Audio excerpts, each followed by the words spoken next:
Praise the Lord. परमेश्वराच्या नावाला पुन्हा एकदा धन्यवाद. आज पुन्हा एकदा रेव्हरंट मनोज तेलोरे मिनिस्ट्रीज या चॅनलमध्ये सर्वांचं मनपूर्वक स्वागत. आणि माझा विश्वास आहे येणार दिवसामध्ये हे वचन जसं कमीत कमी आत्तापर्यंत 20 लाख लोकांपर्यंत पोहोचलेलं आहे, येणार दिवसामध्ये हे वचन करोडो लोकांपर्यंत जाणार आहे आणि परमेश्वराचं काम या चॅनलच्याद्वारे अद्भुतरित्या होणार आहे. म्हणून खरोखर सर्व गौरव आपण परमेश्वराला देऊयात. जर अजून देखील कोणी या चॅनलला जर लाईक केलं नसेल, जर सबस्क्राईब केलं नसेल तर आपण लाईक करूया, सबस्क्राईब करूया. त्या ठिकाणामध्ये एक बेलचं आयकन आहे, ते बेलचं चिन्ह देखील आपण त्या ठिकाणामध्ये प्रेस करूयात. त्यामुळं ज्यावेळेस नवीन वचनाचे व्हिडिओ तयार होतील ते तुम्हाला बघण्यासाठी लगेच त्या ठिकाणामध्ये उपलब्ध होऊ शकतील. त्या ठिकाणामध्ये खाली व्हॉट्सअप नंबर दिलेला आहे, त्या व्हॉट्सअप नंबरवर तुम्ही तुमच्या प्रार्थना विनंत्या त्या ठिकाणामध्ये तुम्ही पाठवू शकता. त्याचप्रमाणे त्या व्हॉट्सअप नंबरवर तुमच्या जीवनामध्ये जर काही साक्ष घडली असेल तर तुम्ही साक्ष देखील त्या व्हॉट्सअप नंबरवर पाठवू शकता. त्याच व्यतिरिक्त जर या ठिकाणामध्ये यायचं असेल, जर बाप्तिस्मा घ्यायचा असेल, या ठिकाणामध्ये येण्यासाठी जर काही तुम्हाला विचारायचं असेल तर त्यासाठी अजून 4 नंबर मी या ठिकाणामध्ये तुमच्यासाठी सांगतो. तर त्या 4 नंबरमध्ये तुम्ही कोणाला देखील कॉन्टॅक्ट करू शकता आणि या ठिकाणामध्ये तुम्ही विचारणा करू शकता. पहिला नंबर आहे 9860274141. दुसरा नंबर आहे 9850144151. तिसरा नंबर आहे 9730319999 आणि चौथा नंबर आहे 9922882179. तर या नंबरवर तुम्ही त्या ठिकाणामध्ये तुम्ही पोहोचू शकता. आणि खरोखर परमेश्वर या वचनाच्याद्वारे अद्भुत कार्य करत आहे. मोठमोठ्या साक्षी या ठिकाणामध्ये परमेश्वर घडवत आहे. आणि एका भावानी जो सॅम्युअल केदारी मुंबई या ठिकाणातून त्या भावानी फोन केला होता. त्यांनी पास्टरांना सांगितलं होतं, 10 दिवसापूर्वी त्यांनी फोन केला होता आणि त्यांनी पास्टरांना सांगितलं होतं की 4 महिन्यापासून त्याला नोकरी नाही. आणि त्यांनी पास्टरांना विनंती केली की तुम्ही माझ्यासाठी प्रार्थना करा. आणि पास्टरांनी त्यांच्यासाठी प्रार्थना केली आणि परमेश्वराने अद्भुत कार्य त्या ठिकाणामध्ये देखील केलं. त्यांना उत्तम चांगली नोकरी मिळाली आणि जी नोकरी त्यांना मिळाली ती नोकरीमध्ये त्यांची पोझिशन आधीपेक्षा त्यांना सिनियर अशी चांगली पोझिशन त्या ठिकाणामध्ये मिळाली आणि आधीपेक्षा दुप्पट पगाराची नोकरी त्या भावाला परमेश्वराने दिली. म्हणून सर्व गौरव परमेश्वराला देऊयात. त्याचप्रमाणे आपल्या चर्चमधील ब्रदर दीपक लोखंडे हे मागील आठवड्यामध्ये बरेच ते आजारी होते आणि त्यांना त्रासामुळे अचानक हॉस्पिटलमध्ये ॲडमिट करावं लागलं. आणि हॉस्पिटलमध्ये गेल्यानंतर डॉक्टरांना वाटलं की बहुतेक त्यांच्या मेंदूमध्ये देखील काहीतरी रक्त साकळलं असेल अशी देखील त्यांना शंका आली. कारण त्यांना ऑलरेडी बीपीचा आणि शुगरचा देखील त्रास चालू आहे. आणि त्यांना डॉक्टरांनी ICUमध्ये ॲडमिट केलं. आणि ICUमध्ये ॲडमिट केल्यानंतर त्यांच्या पत्नी नलिनी लोखंडे आंटींनी पास्टरांना फोन केला आणि पास्टरांनी त्यांच्यासाठी प्रार्थना केली आणि परमेश्वराने अद्भुत कार्य त्या ठिकाणामध्ये देखील केलं. आणि 4च दिवसामध्ये परमेश्वराने त्यांना अद्भुतरित्या ICUमधनं बाहेर काढलं. आणि एवढंच नाही तर आज ते या ठिकाणामध्ये परमेश्वराच्या मंदिरामध्ये उपस्थित आहे, ते दोघं पती पत्नी. म्हणून आपण सर्व गौरव परमेश्वराला देणार आहोत. एका बहिणींनी सांगितलं होतं की त्याचा एक मुलगा आहे सागर आणि त्याच्या कॉम्प्युटरची फीचे जे काही पैसे त्यांचे मॅडम जे त्याला परत देणार होते ते त्याला परत देत नव्हते. आणि मग त्या बहिणींनी पास्टरांना फोन केला आणि सांगितलं की सागरचे पैसे त्या मॅडमनी त्याला परत द्यावेत. आणि पास्टरांनी त्यांच्यासाठी प्रार्थना केली आणि परमेश्वराने अद्भुत कार्य त्या ठिकाणामध्ये देखील केलं. आणि त्या मॅडमचाच फोन आला आणि त्यांनी त्या सागरला फोन केला आणि सांगितलं की तू ये आणि तुझे पैसे घेऊन जा. खरोखर अद्भुत कार्य करणारा परमेश्वर या ठिकाणामध्ये आहे. आणि तोच परमेश्वर आज या ठिकाणामध्ये पुन्हा एकदा वचनाच्याद्वारे अद्भुत कार्य करत असताना आपण आपल्या जागेवर उठून उभं राहूयात व जोरदार आणि पास्टरांचं स्वागत करूया. प्रभूची अतिशय चांगला आमचा देव आहे. मोठ्या आशेनं या दिवसामध्ये लोक वेगवेगळ्या ठिकाणात येत आहेत आणि शुक्रवारी सुद्धा काही लोक या ठिकाणामध्ये आले आणि मग त्यांचा मेसेज पण आला. आम्ही चर्च अटेंड केलं, घरी गेलो आणि जातानाच ज्या सुटकेसाठी आम्ही इथं आलो होतो आणि जाताना ती सुटका प्रभूने आम्हाला दिली वाटेमध्येच. लक्षात ठेवा, आमचा प्रभू जिवंत प्रभू आहे, जिवंत आहे. त्याला कोणतीच गोष्ट कठीण नाही. म्हणून ज्या दिवशी आम्ही ख्रिस्ताकडे आकर्षिलं जातो ना, तो दिवस आमच्यासाठी सगळ्यात अद्भुत असा दिवस आहे. मला आश्चर्य वाटतं की देव या दिवसामध्ये इतक्या लवकर आणि इतके अद्भुत चमत्कार करतो की बुद्धी काम करत नाही. सायन्स, मेडिकल फील्ड हे सगळं परमेश्वराच्या चमत्कारासमोर थक्क होतं. एका बहिणीनं मला कॉल केला होता, सांगितलं की सगळी बॉडी सुजलेली आहे, युरिन पास होत नाही. चेकअप केलं आणि डॉक्टरनं सांगितलं की दोन्ही किडन्या बाद आहेत, दोन्ही किडन्या वर्क करत नाही. मग त्यांना मोठा प्रश्न पडला की आता डायलिसिस मरेपर्यंत ते करावं लागणार आहे. परंतु त्यानं विश्वासानं प्रार्थना करण्यासाठी सांगितलं की पास्टर, डॉक्टर सांगतायत किडन्या गेल्यात, परंतु आपल्या येशूकडं सगळं परत करण्याची ताकद आहे. त्यांचा विश्वास एवढा स्ट्रॉंग होता. प्रार्थना केली आणि काल त्यांचा मेसेज आला, पुन्हा चेकअप केलं तर दोन्ही किडन्या नॉर्मल निघाल्या. प्रार्थनेच्या द्वारे डिस्चार्ज घेतला, नॉर्मल युरिन पास व्हायला लागलेलं आहे. ते म्हटलं की हे थक्क करणारा चमत्कार आहे. डॉक्टर म्हटले फक्त हे देवच करू शकतो. लक्षात घ्या, ज्याची आम्ही सेवा करत आहोत, ज्याची आम्ही भक्ती करत आहोत, तो जगातला सगळ्यात अद्भुत देव आहे. सगळ्यात अद्भुत देव. त्याच्यासाठी कोणतीच गोष्ट कठीण नाही. तुम्ही विश्वास घेऊन देवाच्या घरामध्ये जर आला तर देव आमच्यासाठी अद्भुत चमत्कार करतो. आज छोटा मुलगा, त्याला ब्लडचा प्रॉब्लेम आहे. तुम्हाला मागे त्याचा फोटो पाहिला असेल, सगळा चेहरा वगैरे सुजलेला होता. तोच तो मुलगा, परंतु त्याला सारखं रक्त भरावं लागतं. मग त्याचे वडील प्रार्थनेला बसले. ते नांदेडवरून आलेत बरं का, पहाटे 2ला कार करून. तर या ठिकाणात त्यांना जाण्यासाठी वाहन नव्हतं, परंतु त्यांनी ठरवलं की प्रार्थनेला बसल्यावर देवाने त्यांना सांगितलं, नाही, तुझ्या मुलाच्या समस्येसाठी तुला सोलापूरला शिलो चर्चला जावं लागेल. मग त्यांची पत्नी असंच म्हटलं ना, देवाने असंच दाखवलं. कुठे सिस्टर, कोण आहेत? हां असं सांगितलं की नाही? हां, त्यांना देवाने सांगितलं की, त्यांनी मला कॉल करून सांगितलं की पास्टर, माझे मिस्टर त्याच्यासाठी प्रार्थनेला बसले. त्याच देव त्यांना म्हटलं की तू सोलापूरमध्ये जा आणि तिथं प्रार्थना केल्यावर देव त्याला आरोग्य देईल. लक्षात ठेवा, ठिकाणापेक्षा देव महत्वाचा आहे. तिथं देव काम करतो. देवाला काम करायचंय म्हणून कधी कधी देव आम्हाला जागा सोडायला लावतो. देव जागा सोडायला लावतो. कुठल्या गावावरून आला तुम्ही? नेवासा. हां, नगर नेवासा. म्हणजे मला वाटतं औरंगाबाद पासून एक 60-70 किलोमीटर लांब, म्हणजे 350 किलोमीटर हे आणि 70 किलोमीटर ते. तर एवढ्या लांबून हे लोक या ठिकाणात आले. तुमचं गाडी भाडं वाया जाणार नाही. परमेश्वर अद्भुत काम करेल. आम्ही त्याला आल्या आल्या त्या छोट्या मुलाला विचारलं, काय रे, तुला कसं काय वाटतं? मी बरं आहे पास्टर, तुम्ही कसे आहेत? इतकं अद्भुत आहे की नाही? तर असं मला वाटलं पण नाही तो आजारी आहे. ही जगण्याची ऊर्जा जी आहे ना, फक्त देवच देतो. जगण्याची ऊर्जा पाहिजे. नकारात्मक जीवन जगणारे जगामध्ये असंख्य लोक आहेत, पण पॉझिटिव्हिटीनं एक ऊर्जा घेऊन जगणारे लोक प्रभूला आवश्यक आहे. आणि जगण्याची ऊर्जा तुमचं अस्तित्वच बदलून टाकते. ऊर्जेनं जगा. किती प्रश्न आहेत, त्या प्रश्नांकडे पाहू नका. सगळ्या प्रश्नांचं उत्तर देवाकडे आहे. म्हणून समयाची वाट पहा, धैर्यानं वाट पहा. जे दिसतं ते नष्ट होतं आणि जे नष्ट होतं त्याला परत स्थापित करतो तो देव. काही पण नष्ट झालं तर काळजी करू नका. म्हणून लाजरसला कबरेमध्ये मरू दिलं. त्याची बहीण म्हणते की त्याचं प्रेत सडलंय, वास येत आहे. तो म्हटलं तरी मला घेऊन चल. आणि तो गेला आणि लाजरसला आवाज दिला. लाजरस कबरेतनं बाहेर आला. हे प्रभू सगळं काही करू शकतो. आज जगामध्ये सगळे लोक येशू ख्रिस्ताच्या वधस्तंभी जाण्याचं मनन करत आहे.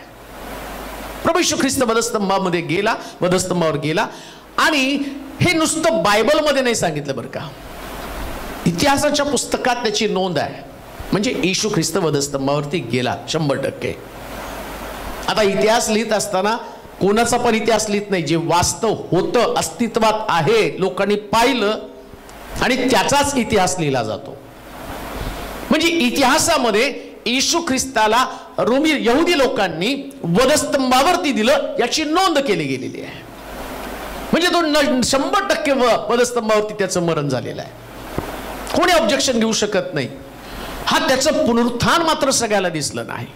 ते फक्त 500 लोकांना त्याचं पुनरुत्थान दिसलेलं आहे.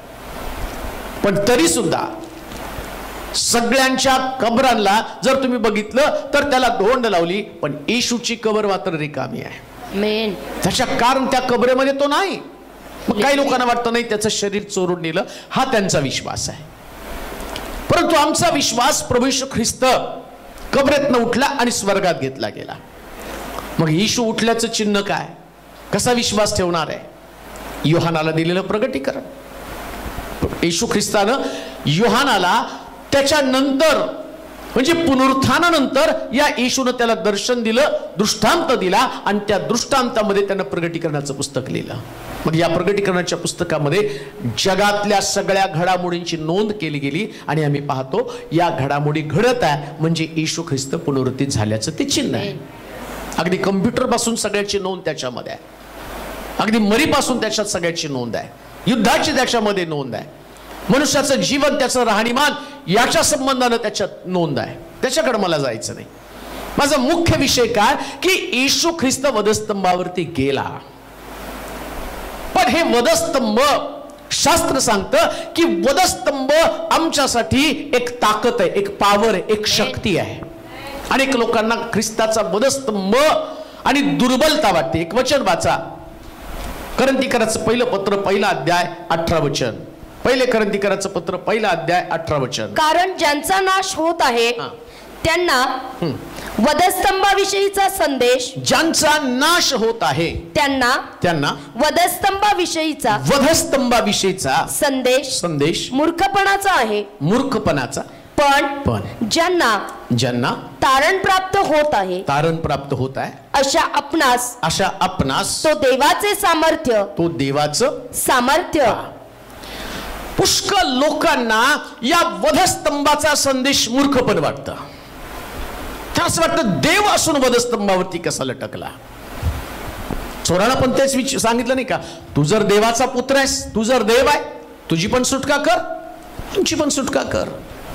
पण दुसरा चोर, त्या चोरानं त्या वधस्तंभाकडं एक सामर्थ्य, एक ताकद म्हणून पाहिलं.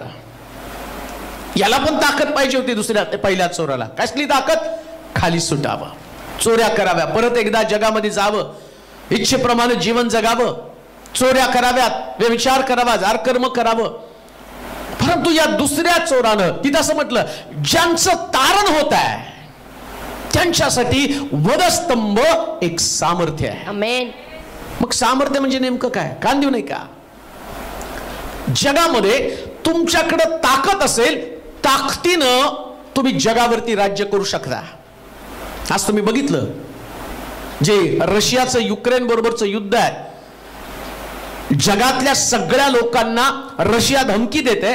अमेरिका सारखं बलाढ्य राष्ट्र रशियाच्या धमकीला घाबरत आहे. एका ठिकाणी ते शांत बसलंय आणि त्या युक्रेनवरती हल्ले करून त्यांची शहरं, त्यांची लोक मारून टाकत आहे. का? त्यांच्याकडे ताकद आहे. ताकद असेल तर तुम्ही मिळवू शकाल. जर तुमच्याकडे पैसा असेल तर तरी सुद्धा जगातल्या सगळ्या चांगल्या वस्तू तुम्ही मिळवू शकाल. सगळ्या चांगल्या वस्तू जर तुमच्याकडे पैसा असेल तर. तुमच्याकडे ज्ञान असेल, या ज्ञानाच्या बळावरती तुम्ही जगातली सगळ्यात मोठी जागा मिळवू शकाल. परंतु कुठपर्यंत जे तुम्ही मिळवता, जोपर्यंत तुमच्या शरीरात प्राण आहे तोपर्यंत. त्यानंतर मात्र स्वर्ग राज्य तुम्हाला कधीच मिळू शकत नाही. का? स्वर्ग राज्य देण्याचा अधिकार फक्त येशूकडे आहे. मग तुमची ताकद, तुमचा पैसा, तुम्हाला लक्षात येतं का? ज्यावेळेस तो शिमोन जादूगार आणि पौलाकडनं अनेक लोकांच्या जीवनामध्ये परिवर्तन, पवित्र आत्मा आणि सगळं काही घडत असताना तो होतो, हे असणारं कृपादान, हे पवित्र आत्म्याचं सामर्थ्य मला दे, वाटेल तितका पैसा मी तुला द्यायला तयार आहे. त्यानं धन कमवलं होतं, पण त्याला जे पौलामध्ये सामर्थ्य आहे त्या सामर्थ्याची गरज होती. त्याच तो म्हणतो, अरे सैतानाच्या पुत्रा निघून जा. पैशानं कोणी काही मिळू शकत नाही. परंतु चोराला ते कळालं. जगातली सगळ्यात मोठी ताकद आज वधस्तंभावरती आहे।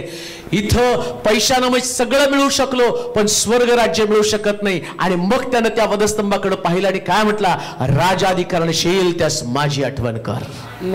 लक्षात घ्या, ताकद संपणार आहे, शक्ती संपणार आहे। एवढा मोठा रशियाचा राष्ट्रपती, पण कालांतरानं त्याची शक्ती निघून जाईल। पुन्हा दुसरा कोणीतरी राष्ट्रपती होईल, राष्ट्राध्यक्ष होईल, पुन्हा नवीन युद्ध, आणि पुन्हाच जगामध्ये जसं आम्ही पाहतो हिटलर होऊन गेला, नेपोलियन होऊन गेला, सिकंदर होऊन गेला। कदाचित आता या ठिकाणामध्ये रशियाचे राष्ट्रपती यांनी त्यांची जागा घेतली, परंतु जागा भरल्या जातात का? कारण नवीन शक्ती उदयास येते। पण मला तुम्हाला सांगू द्या, स्वर्गातली तुमची जागा आढळ आहे, आणि ही जागा वधस्तंभाकडे पाहिल्यावर पक्की होऊन जाते। म्हणून वधस्तंभाकडे पाहिल्यावर चोर काय म्हणतो, जर राजाधिकारणशील माझी आठवण कर, त्याची जागा पक्की। तो म्हटलं, आज तू माझ्यावर सुखलोकात असशील। त्याची जागा पक्की झाली। काही लोकांना वधस्तंभाचं शिक्षण मूर्खपणाचं वाटतं, पण ज्यांचं तारण होत आहे, आणि या तारणामध्ये कोणाचा उल्लेख केलाय बघा, कोणाचा उल्लेख आहे? माझा तर आहे बाबा, तुमचा आहे का नाही माहित नाही। काय लिहिलंय? कारण ज्यांचा नाश होत आहे, त्यांना वधस्तंभाविषयीचा संदेश मूर्खपणाचा आहे। पण ज्यांना तारण प्राप्त होत आहे, अशा आपणास मला आमेन। हे जे आहे ना, देव माझ्याविषयी बोलतो, तर तुला जो तुझं तारण होत आहे, जो तुझा उद्धार होत आहे ना, आणि तुझ्या उद्धारामुळं वधस्तंभाचा संदेश देवाचे सामर्थ्य असं आहे। काय देवाचे सामर्थ्य? आता ज्यांनी वधस्तंभाकडे पाहिलं, तर तुम्ही कशा पद्धतीने वधस्तंभाकडे पाहता हा तुमचा दृष्टिकोन फार महत्वाचा आहे। आमेन। कोणत्या पद्धतीने पाहता? सुटकेसाठी सुटका, तुम्हाला आरोग्य पाहिजे, तुमच्या प्रश्नातनं तुम्हाला बाहेर पडलं पाहिजे, तुम्हाला नोकरी पाहिजे, लग्नाचे प्रश्न आहे, आणि ज्यास हे प्रश्न सुटत नाही त्यास त्यांना असं वाटतं या वधस्तंभाचा काही उपयोग नाही, या ख्रिस्ताचा मला काही उपयोग नाही। पण लक्षात ठेवा, बायबल काय सांगतं माहिती का? 2 हात असून नरकात जाण्यापेक्षा 1 हात असून स्वर्गामध्ये जाणं बरं। 2 डोळे तुम्हाला नरकाकडे घेऊन जातात, यापेक्षा 1 डोळ्यानं स्वर्गामध्ये जाणं बरं आहे। आणि ते चोराला समजलं, आणि तो चोर काय म्हटलं माहिती का? राजाधिकरण याल त्यास माझी आठवण करा। आज कित्येक लोकांनी हा ख्रिस्ताचा वधस्तंभ व्यर्थ ठरवलाय। त्याच्या पुढे लिहिलंय, मी ज्ञानांचे ज्ञान नाही, तेच वचन वाचा। कारण ज्यांचा नाश होत आहे, त्यांना वधस्तंभाविषयीचा संदेश मूर्खपणाचा आहे। पण ज्यांना तारण प्राप्त होत आहे, अशा आपणास तो देवाचे सामर्थ्य असा आहे। कारण मी ज्ञानांचे ज्ञान नष्ट करीन, व बुद्धिमंताची बुद्धी व्यर्थ करील, असा शास्त्रलेख आहे। ज्ञानी कोठे राहिले? पुष्कळ लोक या वधस्तंभाला व्यर्थ ठरवत आहे, त्यांना मूर्खतेचा संदेश वाटत आहे, त्यांना असं वाटतं या वधस्तंभाकडे काही नाही, जो ख्रिस्त स्वतःची सुटका करत नाही तो माझी काय सुटका करेल। आज जगामध्ये येशू ख्रिस्ताच्या वधस्तंभी जाण्याचं चिंतन केलं जात आहे, पण त्याला अर्थ तर असला पाहिजे ना, त्याच्यामधनं काहीतरी बाहेर तर पडलं पाहिजे ना। बऱ्याच लोकांना वाटतं ख्रिस्ताच्या वधस्तंभाच्या ख्रिस्ताकडे उपवासाच्या द्वारे आणि मी त्या ख्रिस्ताला प्राप्त करून घेणार आहे। पण आज मला तुम्हाला काही गोष्टी सांगायच्या। हा वधस्तंभ ज्या ख्रिस्तानं वधस्तंभावरती प्राण दिला ना, तो म्हणतो जर या वधस्तंभाचा अर्थ तुम्हाला कळाला तर तुमच्या वागण्यामध्ये, तुमच्या विचारांमध्ये बदल झाला पाहिजे। लक्षात घ्या, वधस्तंभाचं शिक्षण अनेक लोकांना मूर्खतेचं वाटलं म्हणजे तुमच्या विचारांमध्ये नाही का, आम्ही म्हणतो नाही का, मला वाटलं तुम्ही आला होता, मला वाटलं तुम्ही येणार होता, मला वाटलं तुम्ही बिर्याणी करणार होता, मला वाटलं आणि तुम्ही मला नवीन कपडे घेणार, म्हणजे वाटणं हे सगळं विचारात असतं बरं का। रात्रभर आम्ही विचार करतो आणि ते वाटतं, सकाळी ते नसतं। तसं हे सगळं विचारांचा खेळ आहे। आज अनेक लोक वैचारिक असणाऱ्या संघर्षामध्ये अडकून पडलेले आहेत, त्या लोकांचे जे विचार आहेत आणि त्या विचाराप्रमाणे त्यांनी ख्रिस्ताचा वधस्तंभ घेतलेला आहे। वधस्तंभाचं शिक्षण आम्हाला या दिवसामध्ये आवश्यक आहे।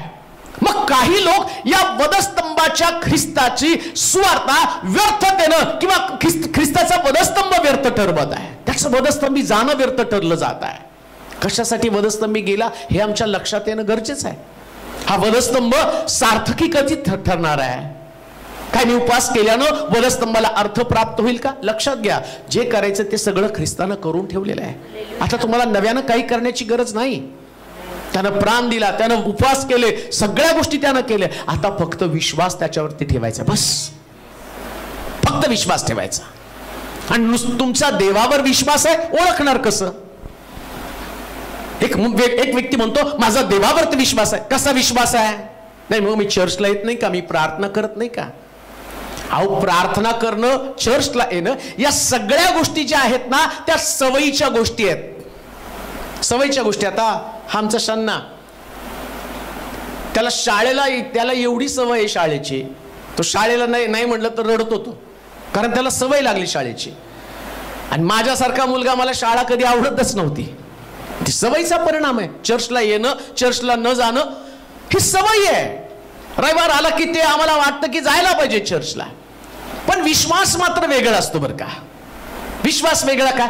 काही लेकरं शाळेमध्ये जातात ना, त्यांचा विश्वास असतो इथं करिअर आहे, तो त्यांचा विश्वास आहे.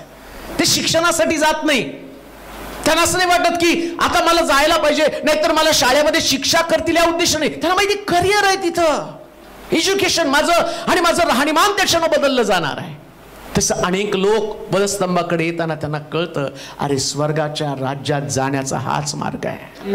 त्यांना वधस्तंभाचा अर्थ कळलेला आहे.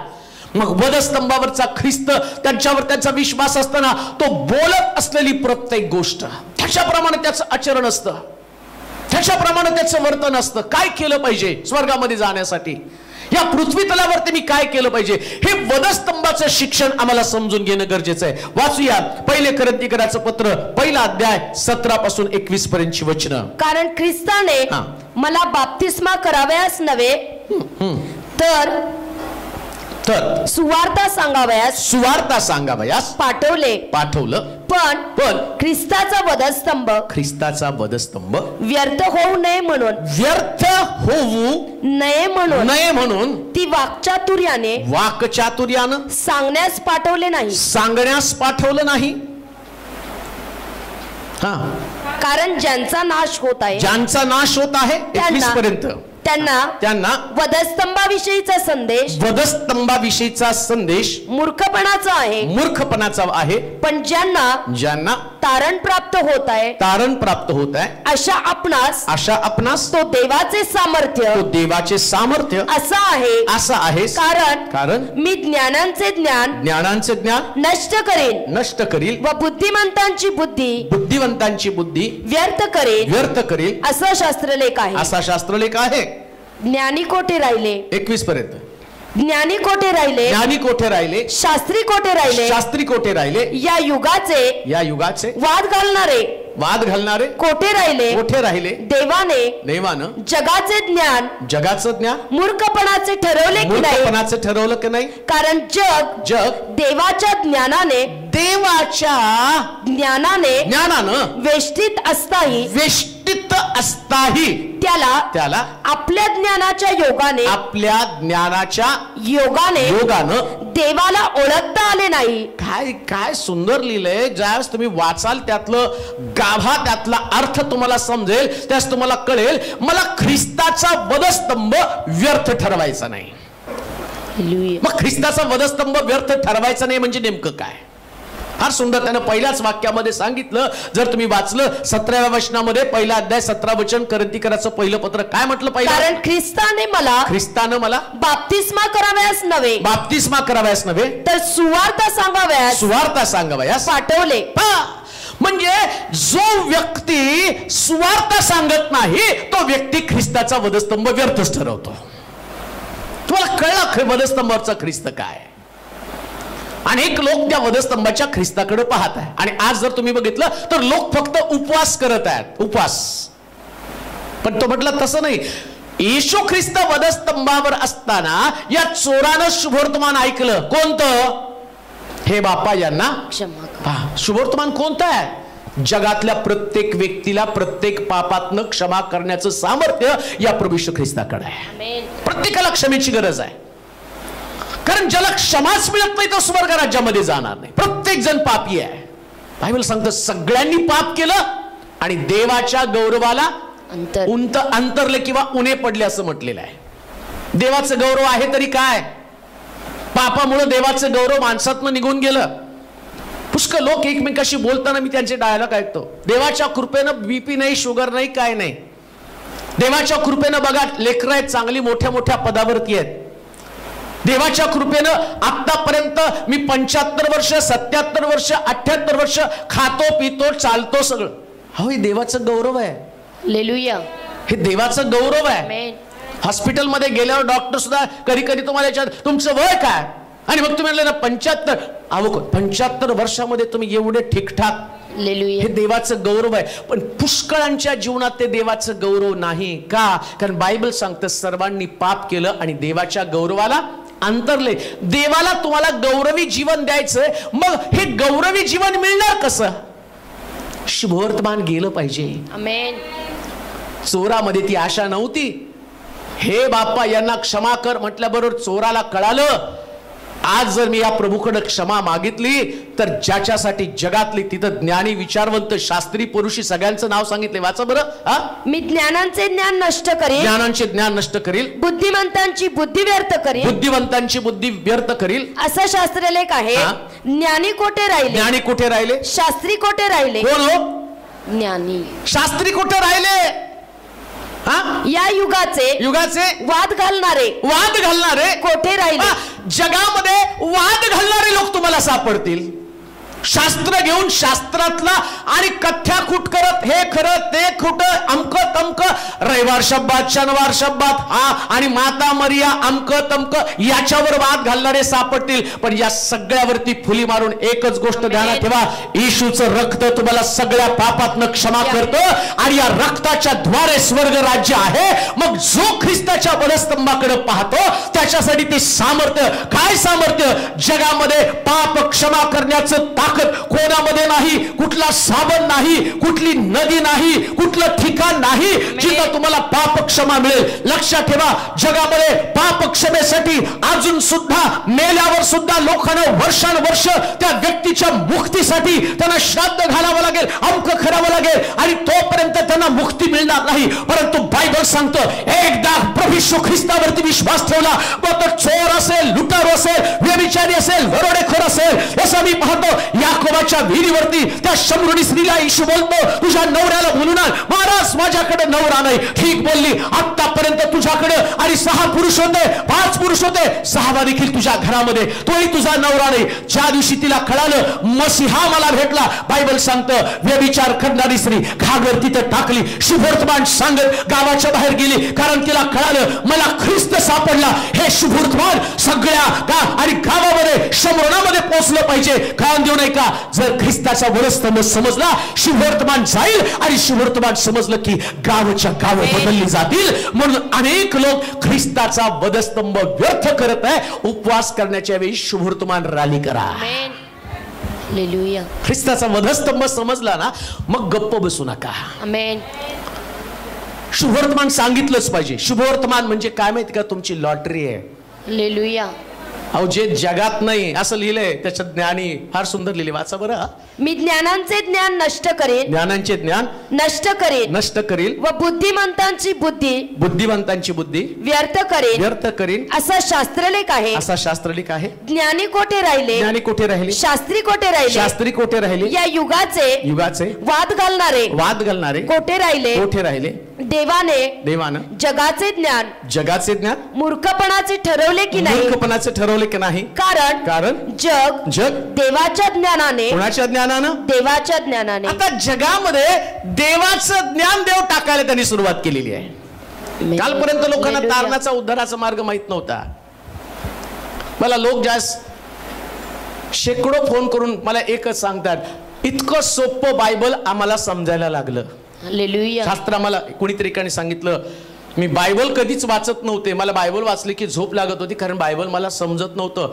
पण जेव्हापासून यूट्यूबवरचे तुमचे संदेश ऐकायला लागले तेव्हापासून मी 2.5 तास 3 तास बायबल वाचते, 4 तास मी प्रार्थना करते. का? कारण देवाचं ज्ञान देव आता प्रगट करत आहे. आणि ज्ञान काय देवाचं?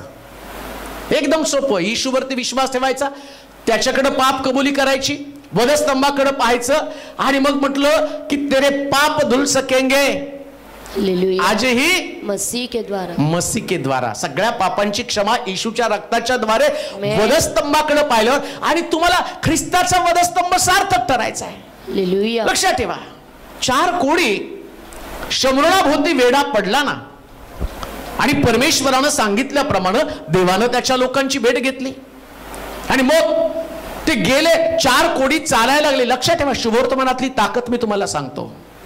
हे शुभवर्तमान किती ताकदीचं आहे, वधस्तंभाचं सामर्थ्य याच्याविषयी मी तुम्हाला सांगत आहे. पुष्कळ लोक ख्रिस्ताचा वधस्तंभ व्यर्थ ठरवत आहे. कारण ते सुवार्ता सांगत नाहीत. जे सुवार्ता सांगत नाही ते ख्रिस्ताचा वधस्तंभ व्यर्थ ठरवतात. आणि जे सुवार्ता सांगतात ना, त्या सुवार्ता सांगणाऱ्याच्या पायामध्ये देव त्याचं सामर्थ्य दाखवत असतो, सामर्थ्य पाठवत असतो, असं बायबलमध्ये लिहिलेलं आहे. आणि या 4 कोड्यांच्या बाबतीमध्ये तसंच घडलं. हे 4 कोडी त्यांनी पाहिलं की ते उठले आणि काय ते विचार करत होते की जाऊन मरायचंय. राजाकडे पण जाऊन मारणार आहे, सैनिकाकडे पण जाऊन मारणार आहे. लक्षात ठेवा, आमचं जगणं मरण्यापर्यंतच आहे फक्त. लक्षात ठेवा, आम्ही कुठपर्यंत जगणार आहोत? कोण सांगतं मी 100 वर्ष जगणार आहे? कोण सांगतं मी 200 वर्ष जगणार आहे? आम्ही मरेपर्यंत जगणार आहोत. ना तुम्हाला तुमच्या मरण्याची तारीख माहिती आहे, ना मरणाचा दिवस माहितीये, पण आम्ही मरेपर्यंत जगणार आहोत. पण मरण आणि तुम्ही या दोघांच्या मध्ये एक सुंदर प्रकारची घटना आहे. आणि तुमचं मरण या मरणाला जगण्याची एक प्रेरणा मिळण्यासाठी परमेश्वर एक नवीन प्रकारची अभिव्यक्ती तुम्हाला बनवत आहे. जसं त्या कोड्यांच्या बाबतीमध्ये, जे गावाच्या बाहेर राहणारे कोडी मरेपर्यंत जगणं हा त्यांचं ध्येय आहे. परंतु ज्यावेळेस आम्ही पाहतो त्यांनी पाहिलं की आता जाऊन मरायचंय आणि या उद्देशानं त्यांनी पावलं टाकायला सुरुवात केली. आणि इकडं देवानं त्याच्या पायामध्ये असं लिहिलं की घोड्यांच्या टापांचा आवाज दिला, मोठ्या सैन्यांचं बळ. लक्षात ठेवा, शुभवर्तमान सांगणारा व्यक्ती सैन्यासारखा असतो. जो व्यक्ती शुभवर्तमान घेऊन जातो तो सैन्याची ताकद त्याच्यामध्ये. तुम्हाला माहिती का, आम्ही ज्या एका मनुष्यामध्ये जर तुम्ही सैन्य बनला नाही, दर्शकराच्या प्रांतामध्ये येशू तिथं आला तर तिथं असं लिहिलं, एका माणसामध्ये सैन्य होतं.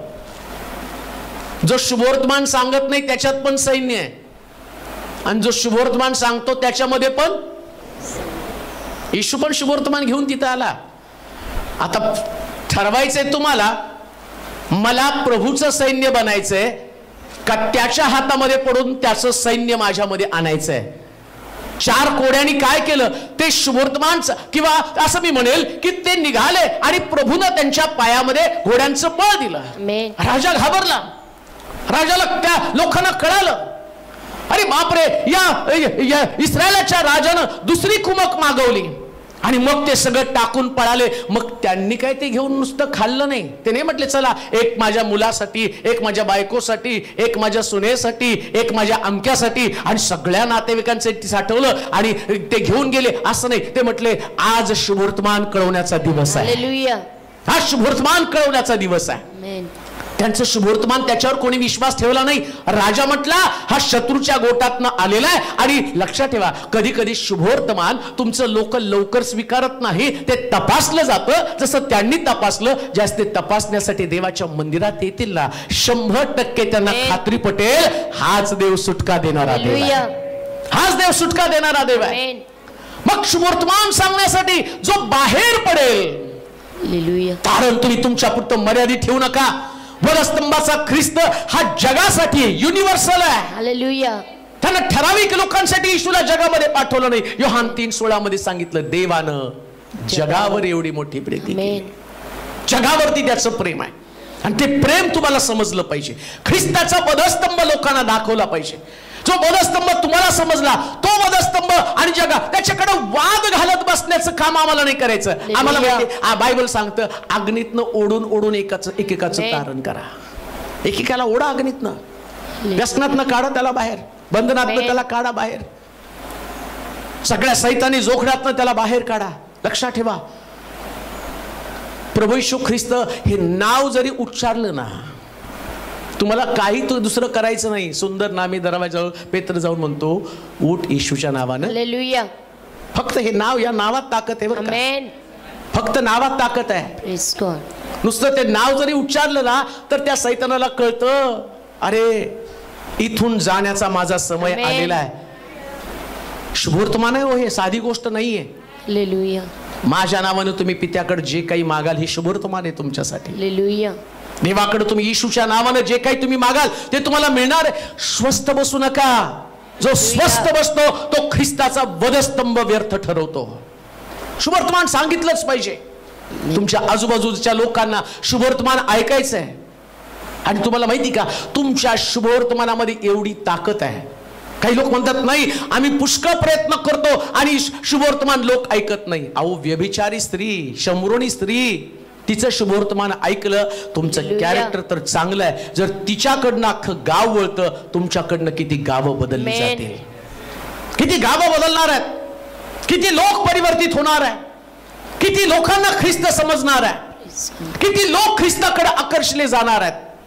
मला परवा आणि 2 बहिणींचा फोन आला आणि त्यांनी सांगितलं की आम्ही जैन समाजामधनं आहोत आणि आमच्याकडं तुमचं वचन आलं आणि ते वचन आल्यानंतर आम्हाला बायबल कधी समजत नव्हतं, परंतु कोणीतरी आम्हाला तुमचा व्हिडिओ पाठवला आणि आम्ही दोन्ही बहिणींनी तो व्हिडिओ ऐकला आणि त्याच्यानंतर बायबल समजायला लागलं आणि बायबल मधला देव पण आम्हाला समजायला लागला आणि आमच्या सगळ्या लोकांनी आम्ही देवावरती विश्वास ठेवायला सुरुवात केलेली आहे. ही शुभवर्तमानामधली ताकद आहे. हालेलुया. हे ज्ञान नाही, मी कुठून तरी इकडून तिकडून जमा करतो अशातला भाग नाही प्रियानो. हे प्रभूचं ज्ञान आहे आणि हे वरून येतं आणि हे जीवन बदलणारं ज्ञान. आमेन. जीवन बदलणारं ज्ञान आहे. अनेकांची जीवन बदलली जातात. वधस्तंभावरचा चोर बदलतो तर जगातली प्रत्येक व्यक्ती त्याच्यानं बदलते. हालेलुया. शुभवर्तमान पुष्कळ लोकांना वाचत आहे वचन. 1 अध्याय 17 वचन. कारण ख्रिस्ताने मला बाप्तिस्मा कराव्यास नव्हे तर सुवार्ता सांगाव्यास पाठवलं. पण ख्रिस्ताचा वधस्तंभ व्यर्थ होऊ नये म्हणून तो वाक्चातुर्यानं सांगण्यास पाठवलं नाही. कारण ज्यांचा नाश होत आहे त्यांना वधस्तंभाविषयीचा संदेश मूर्खपणाचा आहे. पण ज्यांना तारण प्राप्ती होत आहे अशा आपणास तो देवाचे सामर्थ्य ज्याचं तारण होत आहे.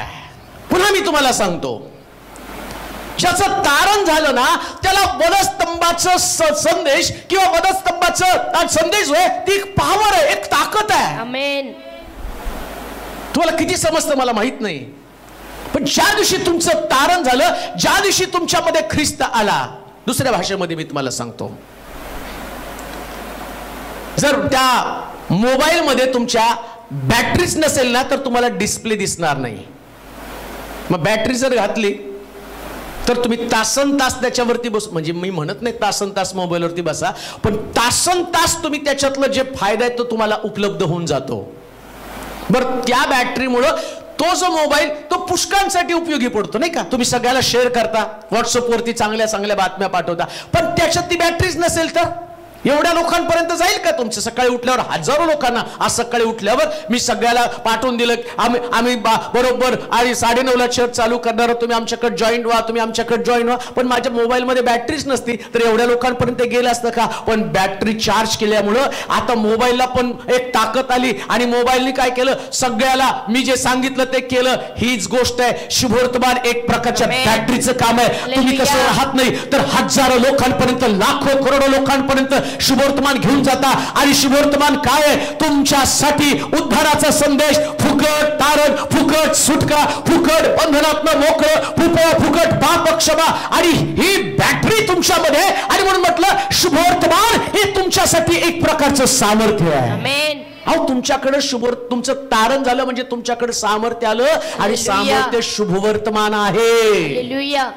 चांगलं वर्तमान तुमच्याकडं असणारं सामर्थ्य, ती तुमची बॅटरी आहे, ती तुमची ताकद आहे. तर म्हटलं मला बाप्तिस्मा करण्यासाठी नाही पाठवलं, मग कशासाठी पाठवलं? सुवार्ता सांगण्यासाठी. सुवार्ता सांगितली, बाप्तिस्मे होणारच आहेत. किती बाप्तिस्मे आम्ही करत होतो. आता या रविवारी 10 बाप्तिस्मे आहेत. लांबून लांबून लोक येणार आहेत, कुठून कुठून येणार आहेत. आता बेळगाववरून 3 लोक येणार आहेत. सोडला आम्ही महाराष्ट्र, सोडला, घुसलो आता कर्नाटक मध्ये. मर्यादा राहिली नाही. प्रभू आम्हाला सगळीकडे अख्ख्या भारतात घेऊन चाललेला आहे, कारण ते शुभवर्तमानाची ताकद आहे. कुठं पोहोचलं शुभवर्तमान? एक सोलापूर शहरामध्ये असणारं शुभवर्तमान आता कर्नाटक, मध्य प्रदेश मधनं सुद्धा फोन येतात आणि ते सांगतात की हमारे लिए दुआ करो. आणि कधी हिंदीत करत नव्हतं, आता करायला लागलो हिंदीत पण दुआ. बंधनं तुटली सगळी. शुभवर्तमानाची ती ताकद आहे. एक प्रकारचं धाडस, एक प्रकारचं धैर्य, एक प्रकारचा अभिषेक त्या ठिकाणामध्ये येतो आणि तो आम्हाला सांगतो ही शुभवर्तमानातली ताकद लोकांपर्यंत जाऊ द्या. परदेशामध्ये पुष्कळ लोकांचे फॉरेन मधनं तर सारखे मला तिथं आणि कॉल येतात आणि मी पाहतो शुभवर्तमान तिथपर्यंत पोहोचलं. ज्या दिवशी तुमच्याकडे शुभवर्तमान असतं ना, तुम्हाला मर्यादा नसती. परमेश्वर, मी मला तुम्हाला सांगितले, बॅटरी चार्ज झाल्यानंतर सगळीकडे तुम्हाला घेऊन जाते. एकदा शुभवर्तमान चार्ज अप झाला ना, मग तुम्ही नुसतं या मंडळीपुरती तुमची सेवा मर्यादित नसणार आहे, तर महाराष्ट्रात, भारताच्या बाहेर सगळीकडे तुमचं शुभवर्तमान तुम्हाला घेऊन जाणार आहे. पुष्कळ लोकांना वधस्तंभाचा संदेश मूर्खतेचा ठरलेला आहे आणि ते लोक चर्च पुरतं मर्यादित. त्यांना असं वाटतं 40 दिवस आले, चला उपास प्रार्थना करू, जाऊ द्या, सोडा आता. आता शुभवर्तमान सांगायला बाहेर पडा. ते तुमचं काम आहे. त्याच्यानं ख्रिस्ताच्या वधस्तंभाला अर्थ येणार आहे. तो मी मेलो वधस्तंभावर. अरे कशासाठी मेलो हे तर समजून घ्या. सगळ्या जगाच्या पाप हरण, जगाचं पाप नाश करण्यासाठी सगळे शाप माझ्या स्वतःवरती घेऊन मी वधस्तंभावरचं मरण पत्करलं. शुभवर्तमान घेऊन जा.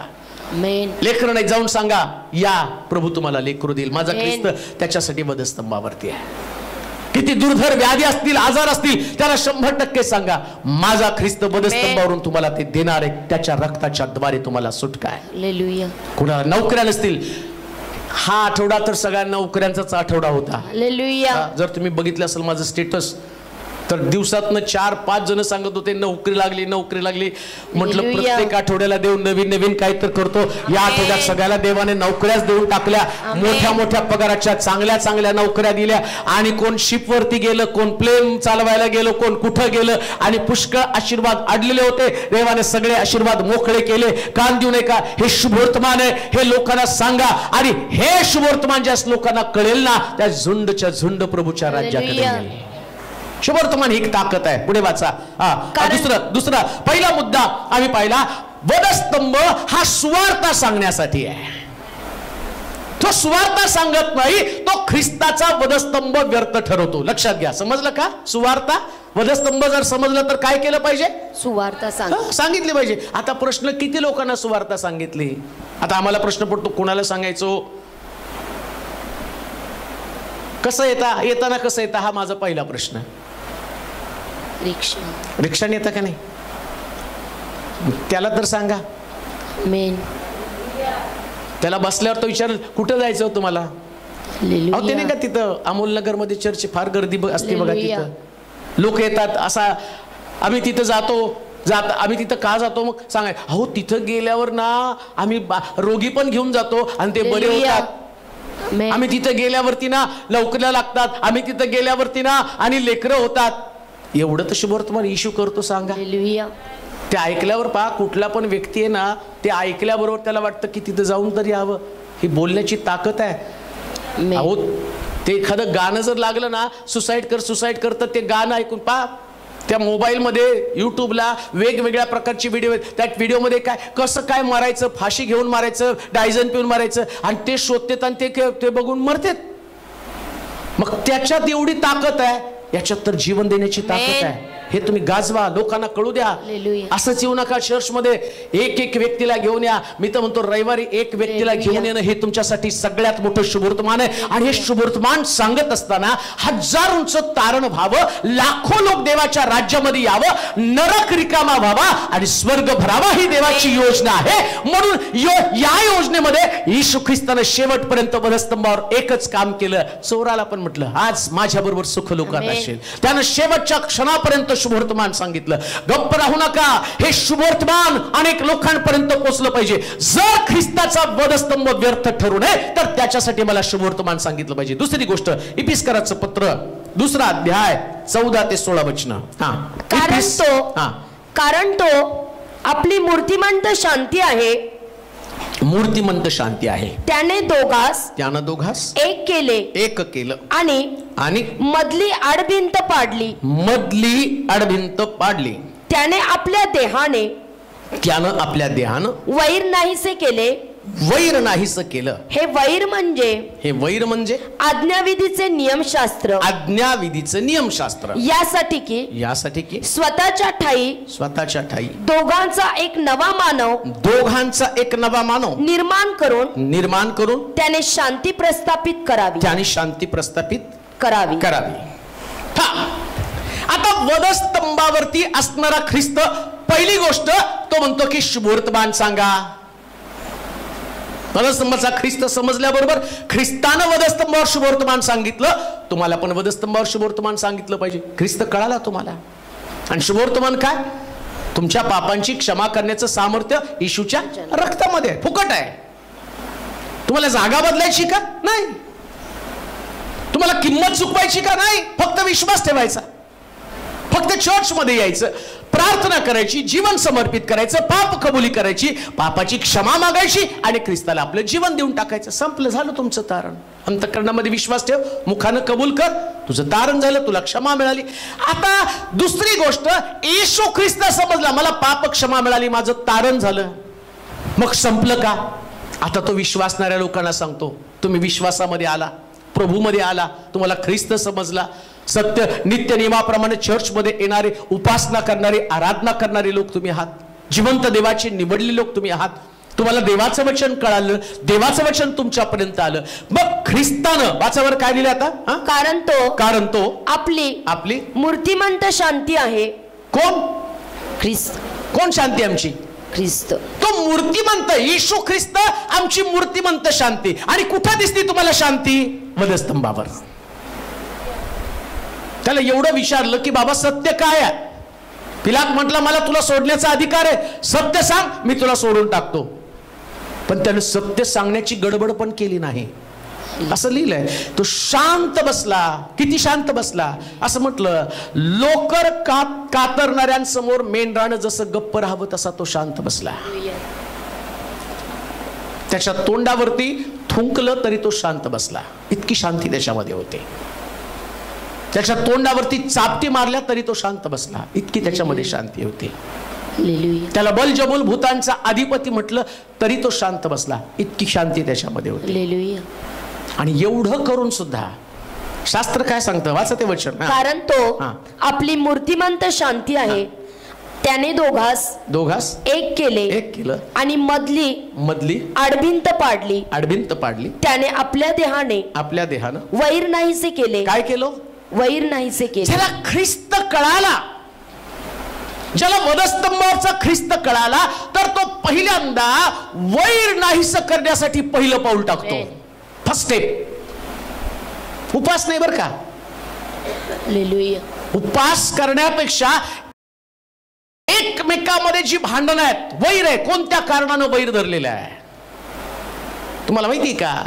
सैतान मनुष्याला वैर धरण्यासाठी प्रेरणा देतो. मला वाटतं एक होशेचा ग्रंथ 9 अध्याय 7 वचन काय म्हणतं पहा. देवाच्या लोकांमध्येच त्या ठिकाणामध्ये या हे समस्या आहेत. होशेचा ग्रंथ 9 अध्याय 7 वचन.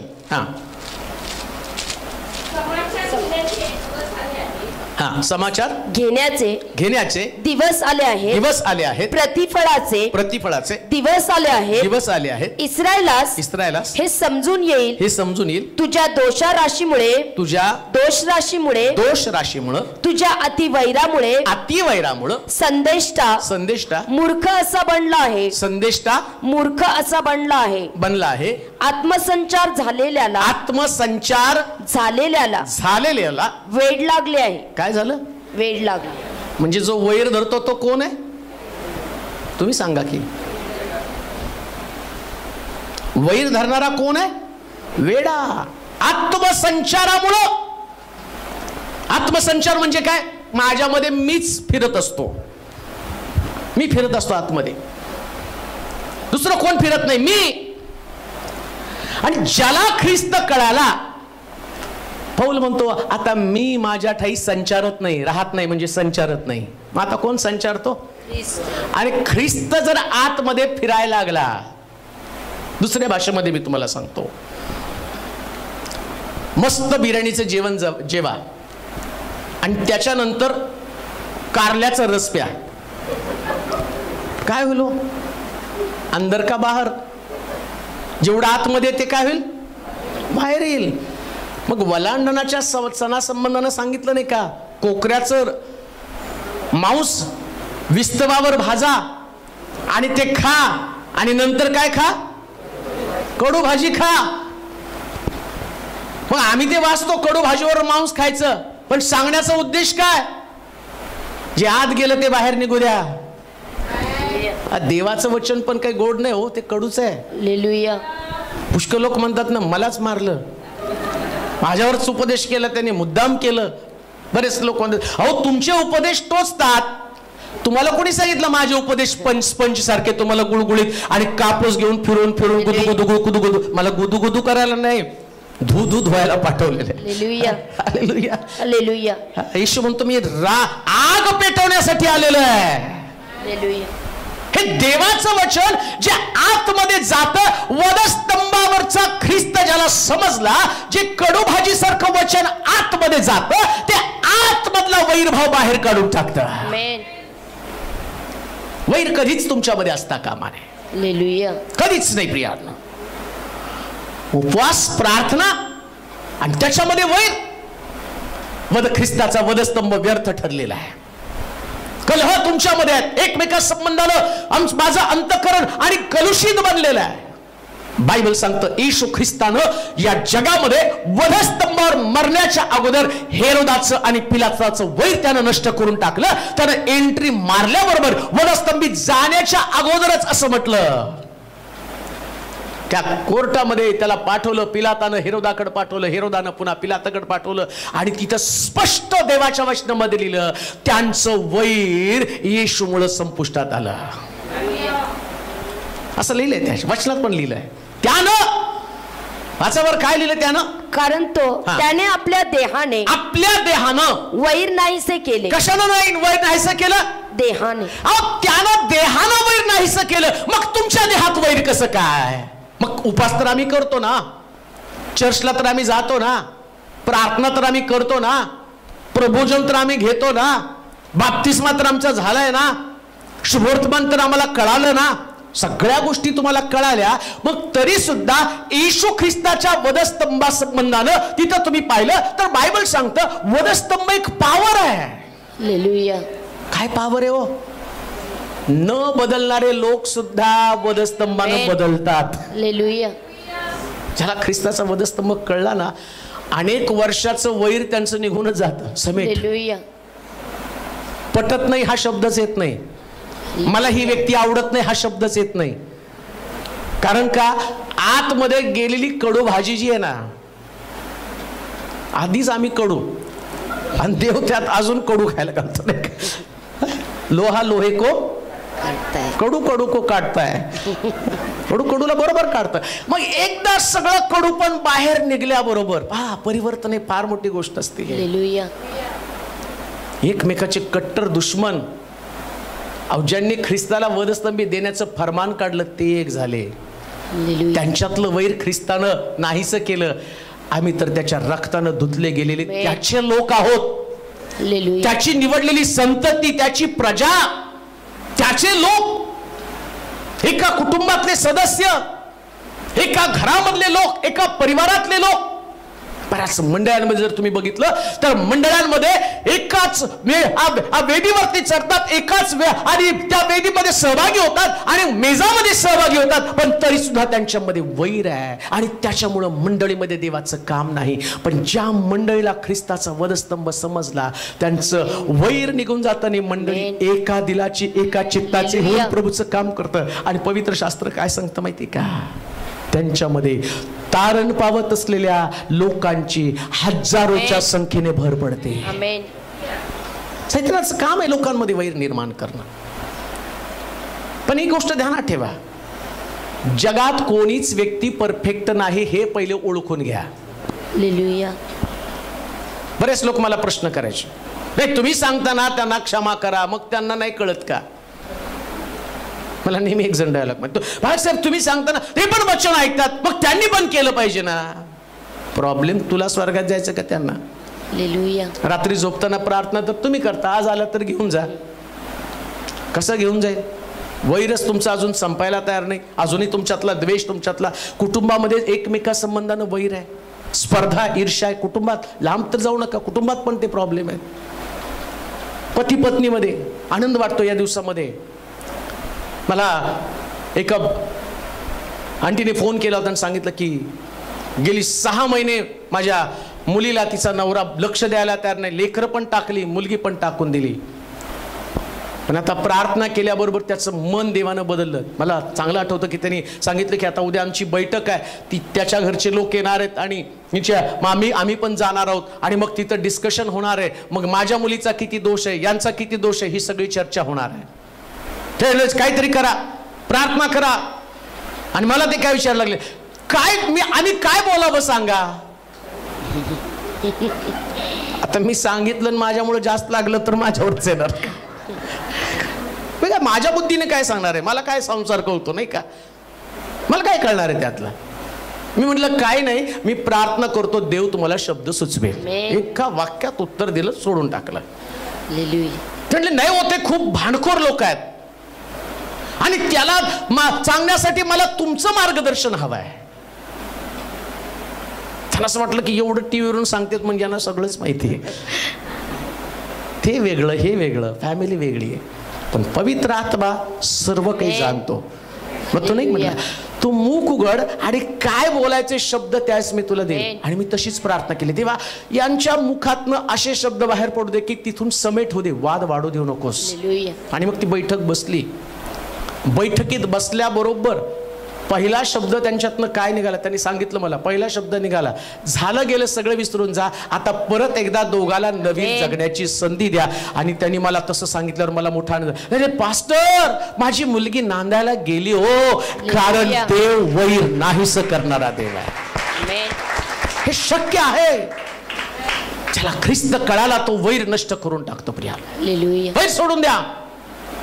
जे लोक मला ऐकत आहे, माझं एकच सांगणं, जर ख्रिस्ताचा वधस्तंभ कळाला तर वैर निघून गेलं पाहिजे. येशू ख्रिस्ताचं प्रेम तुमच्या अंतःकरणामध्ये असताना बायबल सांगतं त्यानं आपल्या शत्रूवर सुद्धा प्रेम केलं. हे बाप्पा यांना क्षमा कर. अहो, तुम्हाला सॉरी म्हणण्याच्या अगोदर आम्ही म्हणतो नाही का, नाही त्यांनी माफी मागायला आल्यावर मी माफी करेल.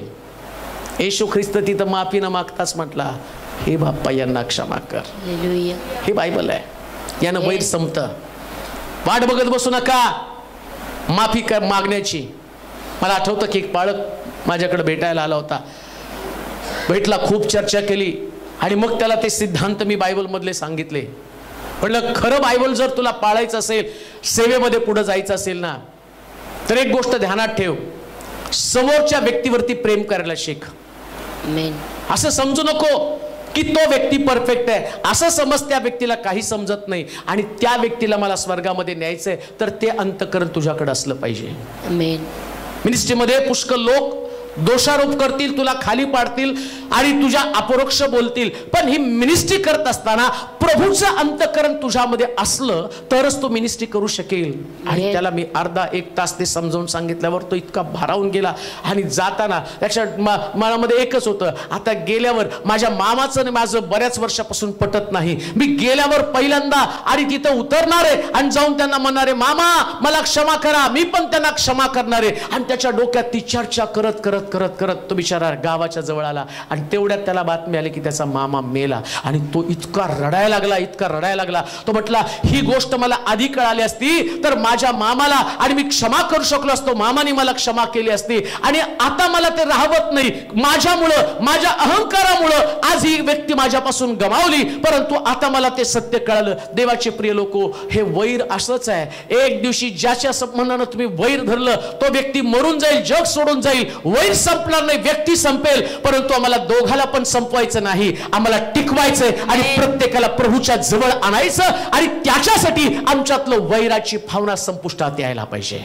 ज्याला ख्रिस्ताचा वधस्तंभ कळाला तो शास्त्र सांगतं की तो आणि दोघांना एक करण्याचं काम करतो. म्हणून तुमचं काम काय? सगळ्याला एक करत राहणं. सगळ्याला एक करत राहा. कोणाविषयी तुम्हाला किती वाईट माहिती असलं तरी सांगू नका एकमेकाला, त्याच्यानं वैर निर्माण होतं, हे फॅक्ट आहे. पण ज्यावेळेस तुम्हाला सत्य समजतं बायबल मधलं, तर त्याच्यासाठी तुम्हाला प्रार्थना करावी लागते, जी ख्रिस्तानं प्रार्थना केली. काय? हे बाप्पा यांना क्षमा कर.